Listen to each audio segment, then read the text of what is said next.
جتنے زیادہ قبرستانوں میں ملیں گے نا آپ کو شب برات کی رات، ان کو پوچھو کبھی سارا سال اپنے باپ کی قبر پہ گئے؟ کبھی یاد آیا ان کو اپنی ماں؟ 2 کلو پھول لے کے جائیں گے شب برات کی رات کو چڑھائیں گے کہ شب برات کی رات ہے، غلطی ہو گئی ہے تو معاف کر دو۔ ارے کس کس سے گروپ میں معافی مانگو گے؟ جن کا ایسے ہی رگڑا پھیر رکھا ہے ان کے گھر جا کے معافی مانگو۔ السلام علیکم ورحمۃ اللہ وبرکاتہ۔ پیارے دوستو، آج ہم آپ کو حضرت مولانا عثمان رحمانی لدھیانوی دعوت برکات العالیہ کا ایک ایسا بیان لے کر حاضر خدمت ہے جس کا عنوان ہے کہ شب برات کے اندر جتنی بھی رسومات ادا کی جاتی ہے اس پر حضرت بیان فرما رہے ہیں۔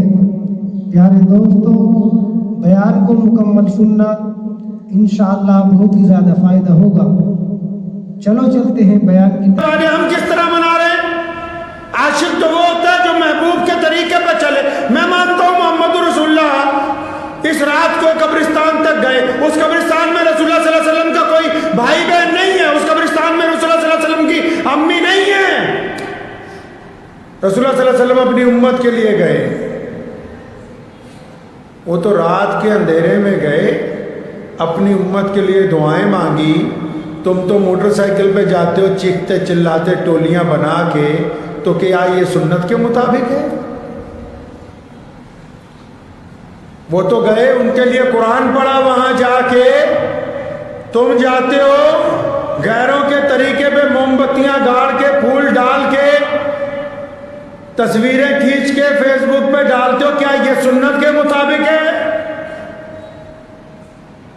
انہوں نے تو اس رات کو قیام کیا، نیت باندھی اپنے رب کے حضور 2 رکعت نماز کے لیے۔ تم جاتے ہو جلسے کرتے ہو اور جا کے جلسوں میں باہر رسگلے کھاتے ہو، گلاب جامن کھاتے ہو، بریانیاں کھاتے ہو، اور جو شاعر کلام پڑھتا ہے جس کا مقصد صرف پیسہ کمانا ہے اس کو 500 روپے کے نوٹ دیتے ہو، نہ عشاء کی نماز پڑھتے ہو نہ فجر کی نماز پڑھتے ہو، تو کیا تم نے سنت کے مطابق اس رات کو ادا کر دیا؟ اگر وہ کہتے ہیں کہ کچھ نہیں کرنا، یہ کہتے ہیں بہت کچھ کرنا، تو دونوں ہی اپنی اپنی جگہ پر غلط ہے۔ جو کرنا چاہیے وہ کرنے کے لیے تیار نہیں، اور جو نہیں کرنا چاہیے یہ وہ سب کچھ کرنے کے لیے تیار ہیں۔ تو اس کا مطلب دونوں نے ہی ایک خوبصورت موقع، اللہ تعالیٰ موقع عطا فرماتے ہیں بار بار اپنے بندوں کو اپنی طرف بلانے کا۔ اللہ موقع عطا فرماتے ہیں، تکلیف پہنچتی ہے نا، اللہ تعالیٰ موقع دیتے کہ بندہ مجھ سے رجوع کرے گا، لیکن بندہ تکلیف پہنچنے پر رجوع نہیں کرتا، دنیا میں اس کے قصوروار ڈھونڈتا ہے کہ کون کون اس تکلیف کے قصوروار ہے، اللہ سے رجوع نہیں کرتا۔ مؤذن کہتا ہے حی علی الصلاۃ، اللہ موقع عطا فرماتے ہیں آ جاؤ کامیابی کی طرف، بندہ اس کو نظر انداز کرتا ہے، اللہ تعالیٰ تو بار بار موقع عنایت فرماتے ہیں۔ سائل دروازے پر آ کے کہتا ہے کہ اللہ کے لیے کچھ دے دو۔ امام ابو حنیفہ نے لکھا ہے کہ صدقے کے اتنے زبردست اثرات دیکھے، فرمایا میں نے ایسے لوگوں کو دیکھا جو بالکل ظالم قسم کے تھے، وہ بھی جب صدقہ دیتے تھے تو ان کو بھی فائدہ ہو کے ہی رہتا تھا۔ اللہ بار بار موقع دیتے ہیں کہ چلو آؤ ہم تمہیں موقع دے رہے ہیں بخشنے کا، آؤ ہم تمہیں موقع دیتے ہیں معاف کرنے کا، ہم تمہیں موقع دیتے ہیں اپنے آپ کو سدھارنے کا، ہم تمہیں موقع دیتے ہیں نیک بننے کا، ہم تمہیں موقع دے رہے ہیں اپنا مزاج بدلنے کا، لیکن بندہ ان موقعوں کو ضائع کرتا ہے۔ یہ خوبصورت موقع ہے شعبان کا مہینہ، اور شعبان میں یہ شب جو ہے اس سے بھی زیادہ خوبصورت رات ہے کہ اس رات میں ہم اپنے رب کو منا سکتے تھے۔ تو جب بندہ کسی کو مناتا ہے تو کیسے مناتا ہے جی؟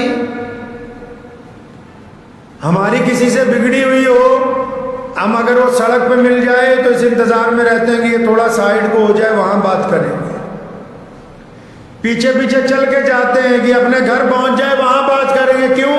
اگر سرے بازار اس سے بات رکھوں گا، اپنا گلہ کروں گا، یہ مجھ پہ گلہ کرے گا تو 10 لوگ اور سنیں گے۔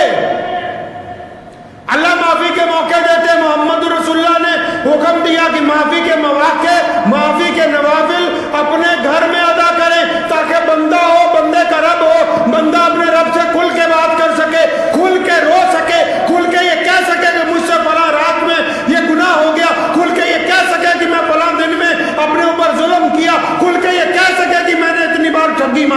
کھول کے یہ کہہ سکے کہ میں نے اپنے ماں باپ کے ساتھ زیادتی کی ہے، تمہیں موقع دیا کہ چلو آؤ الگ سے بات کر لیں، اپنا معاملہ نپٹا لے، تم نے کہا وہ موقع نہیں چاہیے، یہ موقع تو رات کو بدماشی کرنے کے لیے میسر کیا جائے گا۔ خوبصورت موقع ہاتھ سے چلا گیا۔ مولویوں کو بلاتے پھرتے ہو، بچوں کو لائن لگی ہوئی ہے لوگوں کی، بچے گھر بھیج دیجئے، بچے گھر بھیج دیجئے، قرآن شریف پڑھوانا، جتنے بچے مرضی مدرسوں کے بچے لے جاؤ، ان کو بھی پتا ہے کہ پورا پارا پڑھنے کی ضرورت نہیں ہے۔ ہمیں پتا چودھری صاحب نے بریانی کھلانی ہے، بس 2-4 سبے اکٹھے پلٹتے رہو، جیسا تیری کھلانے کی نیت ہے ویسی ان کی پڑھنے کی نیت ہے۔ نہیں یقین آتا تو پوچھ لو کسی کو۔ بالکل حیرت کی بات ہے کہ آپ چاہتے ہیں اسلام دنیا کا سب سے جدید مذہب ہے، اسلام ٹیکنیکلی بات کرتا ہے، اسلام روایتوں کی بات کرتا ہے، اسلام قدر و قیمتوں کی باتیں کرتا ہے، لیکن آپ اسلام کے ساتھ پیسے کی بات کرنا چاہتے ہیں، آپ اسلام کے ساتھ دھوکے کی بات کرنا چاہتے ہیں۔ یہ دھوکہ نہیں ہے، باپ تمہارا مر جائے دعا مدرسے والے کریں، نہ خود تو دعا بھی نہیں کر سکتا اپنے باپ کے لیے، والدہ کا تمہاری انتقال ہو جائے دعا مدرسے کے بچے کریں، گھر کے اندر پریشانی ہو جائے دعا پیر صاحب کریں، بدماشی تم کرو، سود تم کھاؤ، بے ایمانیاں تم کرو، لوگوں کے دل کو تم دکھاؤ، پڑوسیوں سے ریاکاری تم کرو، بھائیوں کے ساتھ دشمنیاں تم نکالو، دعا تمہارے پیر صاحب کریں گے۔ وہ بھی اگلا بھی کہتا ٹھیک ہے جدو جانے 20-25 مل جاتے تو دعا ہی کرنی تو ڈلی کہ اللہ ادھا دا مرید قائم رہن، جدہ دا مرید ادھا دا پیر ہے میرے۔ اگلا بھی کہتا ٹھیک ہے بس ماشاءاللہ سبحان اللہ، تم ہمیں پیر کہتے رہو ہم تمہیں اچھا مرید کہتے رہے۔ آپ نے سنا ہے قصہ؟ اچھا آپ تو سن نہیں سکتے کیونکہ آپ بخاری پڑھتے نہیں ہیں، بخاری کا اچھا آپ کو کوئی سنا بھی نہیں سکتا کیونکہ جنہوں نے سنانی ہے وہ تمہیں گھی تو اصلی چاہیے، دیسی گھی اصلی، دودھ اصلی، مولوی چاہیے 5000 روپے مہینے والا جو بس قرآن نماز پڑھا دے تمہاری۔ ایسے بے ایمان لوگ ہیں، ایسے بے ایمان لوگ ہیں۔ اب قصہ تو وہی پڑھ کے سنائے گا، اب جو ایماندار امام لا کے رکھو گے جس کی ضرورتیں پوری کرو گے، اگلا اپنے بچوں کی ضرورتوں سے غافل ہو جائے، خود کفیل ہو جائے تو روزانہ بخاری پڑھے گا، پھر تمہیں بٹھا دے گا نہیں یہ بھی سنتے جاؤ محمد رسول اللہ نے ایسا کیا تھا۔ اب ہمیں پتہ لگ گیا کہ نہیں، پردھان جی کو وہ والا مولوی اچھا لگتا ہے جو 2-3 دفعہ تعریف کر کے گیا، ماشاءاللہ بہت اچھا پتھر لگایا مسجد میں، مولوی دے کرنے آنے پاویں مکھے مردے رہن مسجد میں پتھر اچھا لگا ہے۔ غریب چاہے خالی لوٹ جائے، ماں چاہے گھر میں روتی رہے، یہ جتنے زیادہ قبرستانوں میں ملیں گے نا آپ کو شب برات کی رات، ان کو پوچھو کبھی سارا سال اپنے باپ کی قبر پہ گئے؟ کبھی یاد آیا ان کو اپنی ماں؟ کون سا اسلام چاہتے ہیں؟ وہی رسم و رواج والا کہ 2 کلو پھول لے کے جائیں گے شب برات کی رات کو چڑھائیں گے، وہ بھی سوچتے کیسی گندی اولاد آئی، کھڑے ہو کے 2 صورتیں بھی نہ پڑھی ہماری قبر کے اوپر، آتی ہوں گی تو یہ پڑھے گا نا بھائی۔ 3 صحابہ حضور صلی اللہ علیہ وسلم کے گھر پہ گئے، نبی علیہ السلام نہیں موجود تھے، انہوں نے پردے میں امی عائشہ رضی اللہ عنہا سے پوچھا ہمارے نبی علیہ السلام گھر میں کیا کرتے ہیں، گھر میں کیسے وہ وقت گزارتے ہیں؟ انہوں نے بتایا کہ کبھی روزہ رکھتے ہیں، کبھی روزہ چھوڑ دیتے ہیں، ہمارے ساتھ وقت گزارتے ہیں، کبھی گھر کے کاموں میں لگ جاتے ہیں۔ جب تمام فضیلتیں پتہ لگی تو تینوں نے وہیں کھڑے ہو کے ارادہ کیا، ایک نے کہا کہ میں آج کے بعد، آج سے میں کبھی شادی نہیں کروں گا، ساری زندگی اللہ اللہ کروں گا، دوسرا کہنے لگا میں ساری زندگی روزے ہی رکھوں گا، الگ الگ ارادے بنائے۔ نبی علیہ السلام کو پتہ لگا، ایک نے کہا ساری زندگی قرآن ہی پڑھتا رہوں گا اور نہیں کچھ کرنا بس۔ جو دیوانے ہوتے ہیں الگ الگ طرح کے اندازے لگاتے ہیں، نبی علیہ السلام کو پتہ لگا، اپنے پاس بلایا، فرمایا کہ تم مجھ سے زیادہ میرے رب کو جانتے ہو؟ فرمایا تم مجھ سے زیادہ اللہ کو جانتے ہو؟ یہ کیا تم نے ڈھونگا بنا لیے؟ آج کل دیکھو بابے کے لیے 30 سال سے رات کی عشاء کی وضو سے فجر کی نماز پڑھ رہے، 30 سال سے اللہ اکبر، تو 30 سال میں اپنی بیوی کے پاس ہی نہ گئے، 30 سال سے کوئی حاجت ہی نہ کی۔ اجی ایک بابا جی ملے ہیں، وہ تو بس اپنے سر کے اوپر چونٹی لگا کے رسی باندھی ہوئی کہ اگر رات کو جھپکی آئے تو فوراً آنکھ کھل جائے تکلیف کی وجہ سے، بس اللہ اللہ ہی کرنا. یہ اسلام ہے؟ ایسا نہیں ہے اسلام میں. محمد رسول اللہ نے فرمایا کیا تم مجھ سے زیادہ میرے رب کو جانتے ہو؟ فرمایا بہترین مسلمان وہی ہے جو اپنی زندگی اللہ اور اس کے رسول کے کہنے کے مطابق گزارے، جو بیوی کے ساتھ اچھا شوہر ہو، جو ماں کے ساتھ اچھا بیٹا ہو، جو مسجد میں اچھا مصلی ہو، جو بازار میں ایماندار کاروباری ہو، جو دیانتدار ملازم ہو، جو انصاف کرنے والا حاکم ہو، جو سچ بولنے والا مقرر ہو. یہ کیوں کر ممکن ہے روحانیت اختیار کر لی جائے؟ محمد رسول اللہ نے تو روحانیت کو حرام قرار دیا. فرمایا میری امت کی روحانیت یہ نہیں ہے کہ بندہ صرف ایک جگہ بیٹھا رہ گیا بس اب ساری زندگی تسبیح پکڑ کے اللہ اللہ ہی کرنی ہے.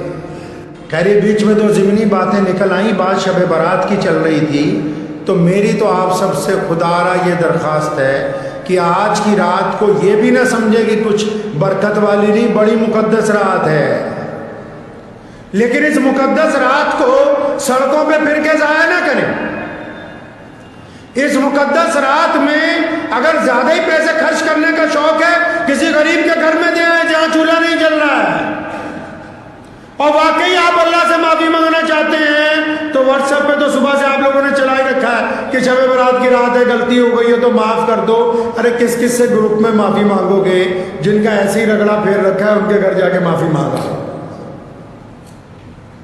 جن کو ایسے ہی دکھی کر رکھا ہے ان کے گھر جا کے معافی مانگ آئیں. اور پھر رات کو عشاء کی نماز مسجد میں جماعت سے پڑھ کے، مسجد میں عشاء کی نماز جماعت سے پڑھ کے اپنے گھر جائیے اور اپنے بیوی بچوں کے ساتھ، اپنے والدین کے ساتھ اپنے گھر میں بیٹھ کے اللہ تبارک و تعالیٰ کے حضور ان کی حمد و ثنا کیجئے، محمد رسول اللہ پہ درود بھیجیے، اپنے گھر میں بیٹھ کے اللہ کی مدد اپنے لیے مانگیے، اور پھر فجر کی نماز واپس جماعت سے آ کے ادا کیجیے.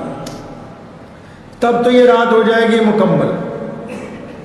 اگر سوتے ہوئے گزار دی تب بھی اس خوبصورت موقع کا کوئی فائدہ نہیں، جاگ کے اگر سڑکوں پہ گزار دی تب بھی اس خوبصورت موقع کا کوئی فائدہ نہیں. دعا کیجئے اللہ تبارک و تعالی مجھے اور آپ سب کو ان باتوں پہ عمل کرنے کی